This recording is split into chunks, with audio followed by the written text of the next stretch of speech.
it's that time. It is November 9th, and I'm going to pick the remainder of our peppers that are hanging on. They've done really well, considering they had no water, and they froze, like the plants froze.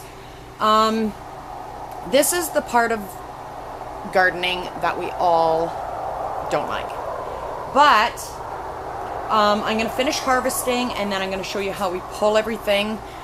I would much rather do it now and get it winterized, get it ready for next season, because come next season and you're itching to get planting and you have to do what I'm going to do today, it doesn't make it very fun.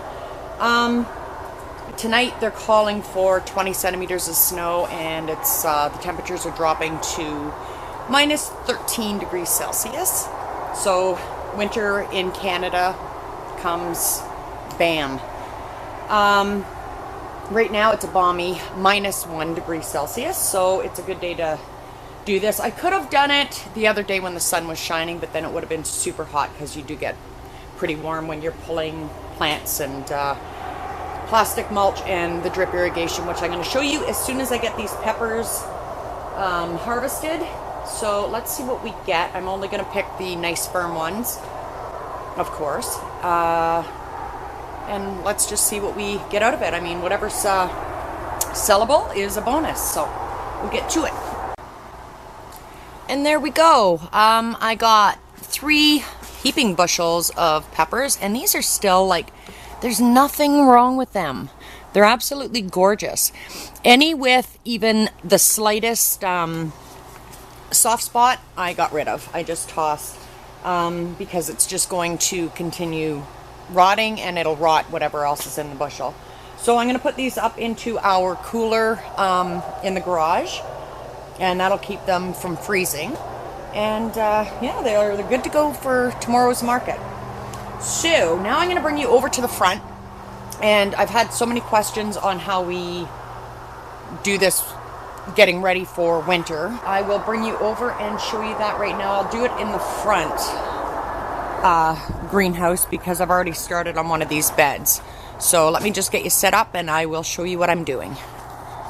Okay, I hope you can see this. So what I'm doing is I'm taking off all of my tomato clips. I'm just going to store them into a bushel or something. I'm going to put them into the dry shed, because you don't want to keep them in the sun all winter, because they'll go brittle, especially the clear plastic ones. These clear plastic ones are made a lot cheaper than these red, brown, whatever you want to call it, colored ones. But still, we don't keep these in the sun either. So I've taken all of my clips off, and then what we do is I just grab my string and just kind of do a little tie. You want to kind of keep it neat, so when you go to use it next year, you just kind of pull and then restring whatever you're going to string. We're not sure what we're going to be planting in here this year. And then I'll start over here. I'm not sure if you're going to see this.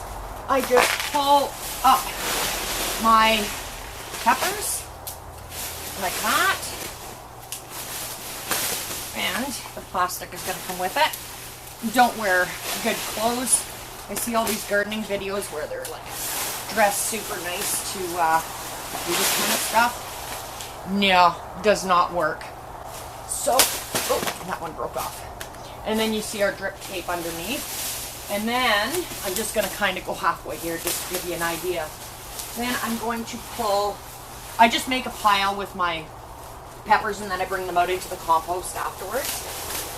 Then I'm going to pull up my plastic mulch. And of course we don't keep that. We also don't keep the drip tape. If you're using like the actual hard reusable drip line, then yes, drain it, make sure it's drained. Wayne's already drained everything, by the way. So we have no water to these greenhouses anymore at all. But the other reusable drip line. Drain it, make sure the water's completely out. Roll it up as best as you can and store it in a dry shed or somewhere where it's not going to be in direct sun. So that's what I'm going to continue to do. And then look at the soil under there still. That is, oh, I wonder if, can you see it?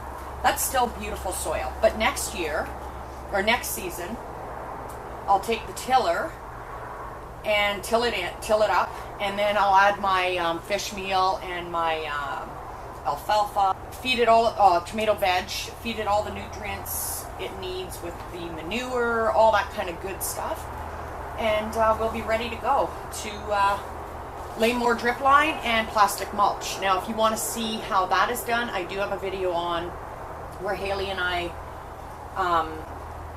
laid the drip line and the plastic mulch, and I think that's what it's called, how to lay drip line and plastic mulch. I don't know, you can go back and look.